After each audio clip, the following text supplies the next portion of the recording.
Blessings. Welcome to today's Law Enforcement Daily Devotional. Today our read was several Psalms. We read Psalm 5, 6, and 7, Psalm 10, 11, 13, and 17. A lot of reading today, but there's a lot of good lessons in each one of them. And so I took some notes from a few, and these are, again, just the law enforcement highlights of the read. So let's look at Psalm 5, verse 12, and it says, or here's the note I wrote: law enforcement officers, when this verse and when David talks about God being his shield, the whole thought of that, equates real easy to us in law enforcement because we wear a shield or we wear a star, or like in Texas, you wear the circle with the star in the center. There's all kinds of shields, but they're all shields. And in David's day, the shield, and think of medieval times when warriors would wear their crest, their family crest, on their shield. When you were in battle, your shield was a way of identifying you, so you didn't fall prey to friendly fires, or to get another sword in the back, or one of your brothers attacks you because he's just in the heat of battle. The shield would identify you. So the shield David's talking about, he wants to be identified with God. I want to be identified with God. When you wear your shield at work, you're identified by that shield as a member of the department you work for.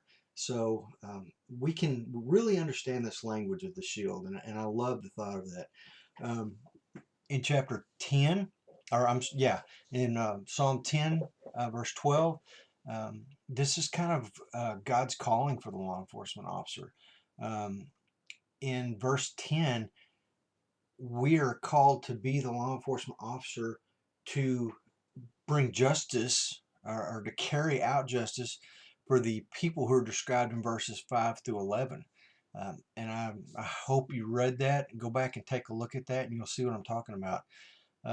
Again, in chapter 10, verses 16 through 18, there was no criminal justice system in David's time. And we are so blessed to be living in a time where there's a criminal justice system. There are a group of men and women who go out and enforce the laws and protect the people of their community. And a lot of this, to me, is what he's talking about in chapter 10. And I kind of saved the best for last. It may not be the best, but it was my absolute favorite out of today's read. Psalm 17, verse 11. David says, and he's praying to God, and David says, they have now surrounded us in our steps. And for whatever reason, surrounded us in our steps really sunk deep. It went straight to the heart for me. We know that God's with us. Romans 8, I can't think of the exact verse, but it says, if God is for you, who can be against you? God is with us. In Psalm 23, David says, for you are my Lord and you're with me. So we know God's with us, but how many times do you think of him actually being, physically right beside you, step by step, your backup officer, your partner? And when men have surrounded, he said, men have surrounded us in our steps. And the word picture of evil men setting a trap or an ambush for you as a law enforcement officer, and all of a sudden they realize it's not just you, but God's standing next to you. That there's an us, there's a we. You are identified by your shield in verse 5 as one of God's chosen people, one of his children, carrying out the works that he has prepared for you in advance, and he's right there with you. What a cool thought.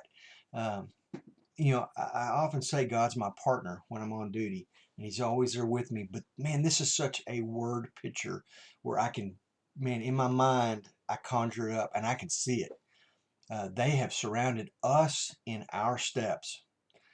Woe to them, poor, pitiful them, because they can whoop me, but when it's us, they can't whoop my partner. God's with us. God's with you, and he is very proud of you and what you do. So stay safe. come back tomorrow. Tomorrow's read Psalm 23, the Good Shepherd. We all know that psalm. Psalm 23, Psalm 26, 28, 31, and 35. These will be at the end of the video, so if you need to write those down, you can. But you guys be safe, and I'll see you tomorrow.